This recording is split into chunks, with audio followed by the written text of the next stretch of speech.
This video is a quick walkthrough of our course. In it, we'll cover how to access learning resources like the textbook or our lecture videos, where to find our assignments, and how Canvas establishes the pacing of our course and your learning.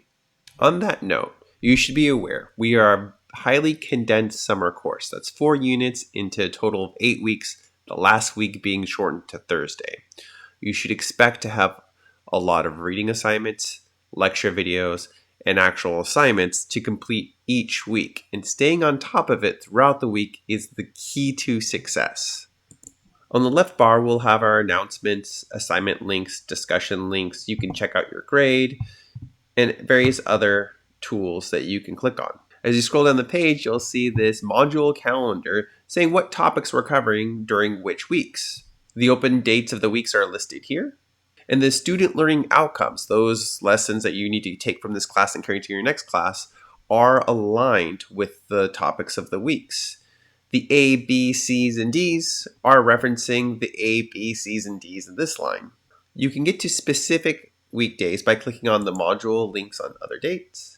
And since we're week 1, I can click on the week 1 module over here. The first week module's over here.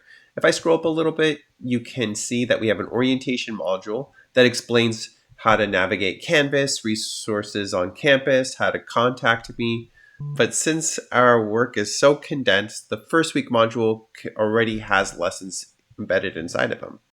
Every module begins with a week 1 objectives page. If you click on it, that page outlines what we're covering and when assignments are due. Notice that different assignments are due throughout the week. Early assignments, like the lecture videos, are meant to be done during the week. So Tuesdays and Thursdays are the typical due dates. During the first week, we have a few special assignments, orientation assignments. So this syllabus quiz should be done during the week, but all of the quizzes are actually going to be due the following week. Discussion assignments usually have 2 due dates. The initial due date is usually on Thursday, and the terminal due date, when you do your reply post, so you come back to it and reply, that would be due Sunday. Practice problems are done after you've looked through the reading and lecture videos. You practice what you've learned on these problems, and you want to get those done by Sunday, usually. Quizzes are more like quiz assessments. You want to make sure you have about 20 minutes as stretch where you can sit down and do them as best you can in 20 minutes. If you don't complete all the questions in that 20-minute time slot, you'll have to restart the quiz, get a new set of questions, and try again. By clicking on the next link, we are able to see what the next assignment is, which is this lecture assignment. To get to the lecture assignment, you click on the external link video. This assignment is done inside MyOpenMath, but that is directly connected to our course, so you don't have to worry about logins. The assignment usually has a few simple-ish questions that you can answer down here. They're directly related to the video. So you play the video, it covers the topic. Most of these questions are just fill in the answer. If the answer could be a complicated expression, you can use this window over here when you click on the box to fill in those complicated expressions.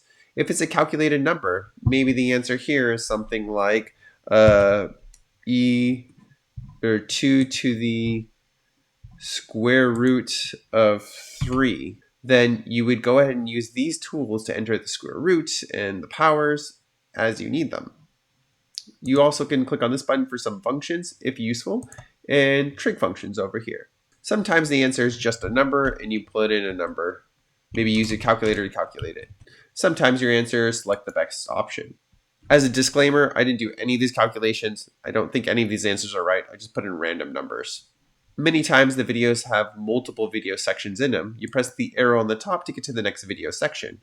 The total score possible in this assignment is 11 points, and notice that we've only up to question 4, so there should be more questions by going over to the next section. When you're ready to submit an answer, you press the submit button. If you get it wrong, well, you can either jump to answer, or you try again with a different number that you think might be the answer. You can try as many times as you want without any penalties. And as soon as you get the answer right, it'll update your score to a 1-1 over here. You can also sometimes try similar problems by clicking on this button, and it generates either the same exact problem or a similar problem. Usually they have helpful resources like other videos, not just the lecture videos. If you keep on cycling to the next assignment within Canvas, you'll get to the next lecture video. Eventually, you'll get to these resources that connect directly to our book. These are the reference books to the sections, and sometimes I have GeoGebra interactive graphs that you can play with to look at the ideas inside of them. And sometimes I have my own videos attached, lecture videos to on top of the. And sometimes I have my own lecture videos on top of the lecture video assignments. If you need to get a hold of me, you can either contact me through Canvas Inbox or in Pronto. If you have any other questions, please feel free to contact me.